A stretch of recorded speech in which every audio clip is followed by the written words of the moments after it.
this is for beginners. So in the first 6 months of learning. Now, here's the music. Now you're probably thinking, what? We can't give that to a beginner. It's far too complicated on the page. Well, of course it's complicated on the page, but the idea is that we are not focusing on what is on the page.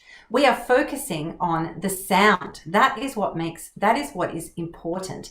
And it doesn't matter that it looks complicated on the page. What's important is that this is really, really easy to play. So I want you to imagine that you haven't seen this music. And the first thing I would teach to a student is I would just ask them to copy me. So I would play.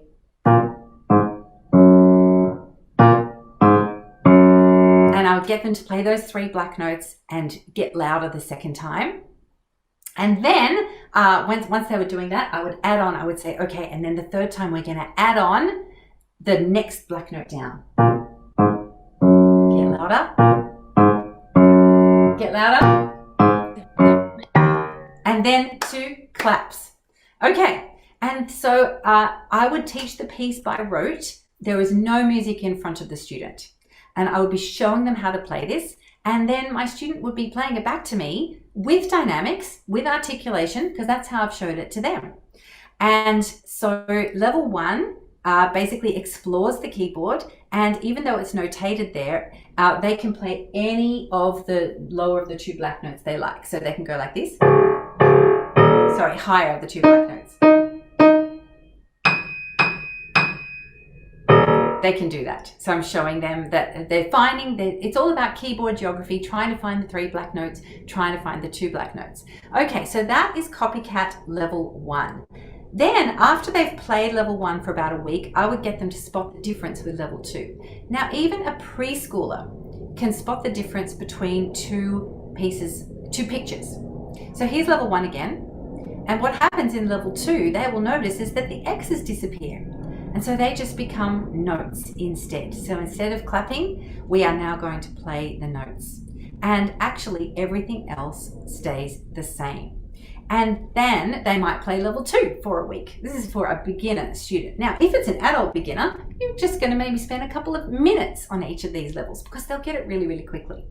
And then if we go to level 3, see the difference here. Did you see what happened there? So now in the last line, we actually have alternating notes.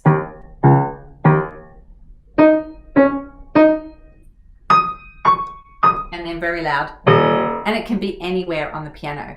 Now I've got backing tracks to go with this. So if you would like to play along, I'm going to put the backing track on. It's going to give us 4 beats to count in, and we can all play level 3 of Copycat. Here we go.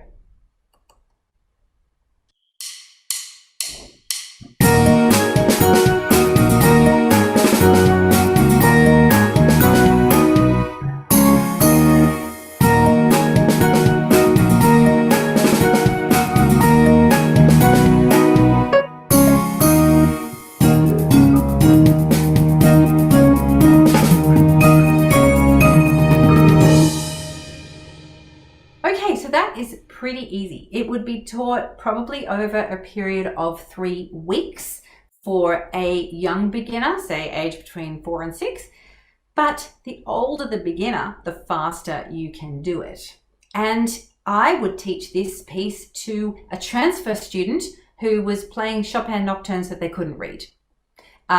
This is a really great way to relate music to the score for people whose sight reading is no good. So you teach them a really easy piece, and then you're getting them to relate to the score. Now, it doesn't matter that we don't understand all the elements on the page. It is fine that there are 6 flats there and we don't explain that key signature. It's fine that we don't have to understand P and F and accents. Feel free to go into as much as that as you want, but it's the idea is to get a general idea of what's happening on the score. We're teaching a piece by rote, but that doesn't mean that we cannot relate it to reading. And the more relating we do, the better the reading becomes in the long run.